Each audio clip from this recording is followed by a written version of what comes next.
two e-commerce powerhouses. One face-off, Magento or Hostinger. Which one really delivers? On one side, Magento the robust, customizable leader trusted by big brands, and on the other, Hostinger known for its affordable, user-friendly hosting solutions. Today, we're comparing them in real-world scenarios: performance, flexibility, pricing, ease of use, customer support, and more. Let's skip the tech jargon and get to what truly matters.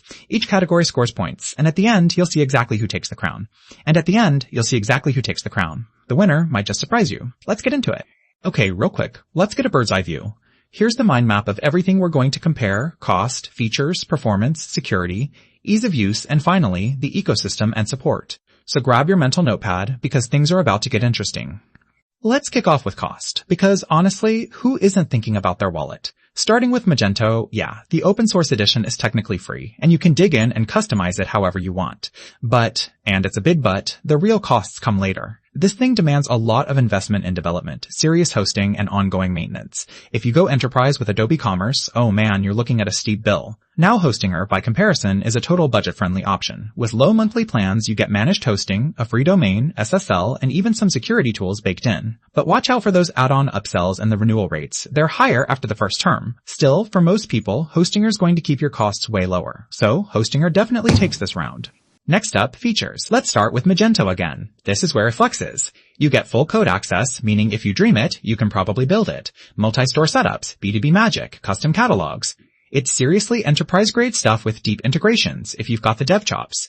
On the flip, Hostinger goes for plug and play. One-click installs for everything. Backups and decent e-commerce support via plugins like WooCommerce. Great for most stores, but if you're after advanced integrations, you'll probably be left wanting more. Magento's complexity wins this time, but side note, it comes at the cost of a steep learning curve.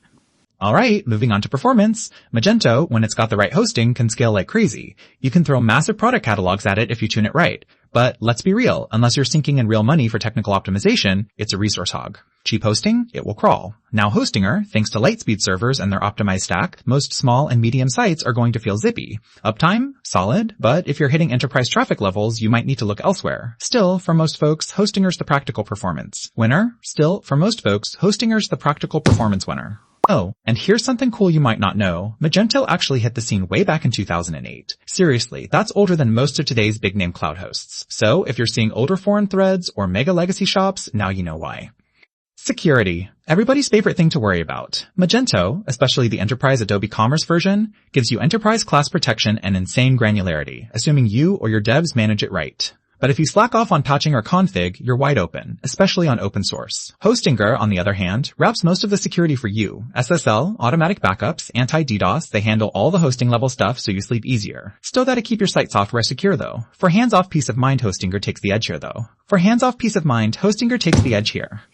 Let's talk about ease of use, because seriously, not everyone wants to stare at code or server dashboards all day. Magento? It's a beast for experienced dev teams, but for most people, just installing, updating, or managing it is intimidating. And honestly, if you're not into deep tech stuff, it's frustrating. Hostinger? The opposite. User-friendly dashboard, one-click installations, and managed support if you get stuck. Sure, some advanced stuff might make you hit up a tutorial, but it's light years easier for non-coders. Unsurprisingly, Hostinger is the non-coders. Unsurprisingly, Hostinger is the no-brainer winner for ease of use.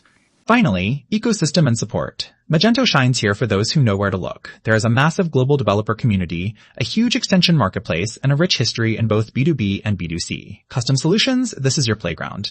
But if you're not an enterprise customer, sometimes the support can be slow or just really complicated. Hostinger leans on its huge knowledge base and 24/7 support, especially if you're running popular platforms. It's friendly and fast, but super reliant on what Hostinger and third-party plugins provide. If you want total flexibility and a giant ecosystem, Magento is the standout here. Here's a quick radar chart showing where each platform excels against the other, just to help you visualize all this back and forth. So where does all this leave us? Magento is that platform you choose if you want complete control and you're building something massive, custom, or super complex. You've got the dev resources, go for it. But if you're starting out, growing a business, or you just want reliable, affordable hosting that doesn't fight you at every turn, Hostinger is hands down the better choice. If you found this comparison helpful, don't forget to follow us for more tech matchups and insights. I'd love to hear which one you'd pick. Let me know in the comments.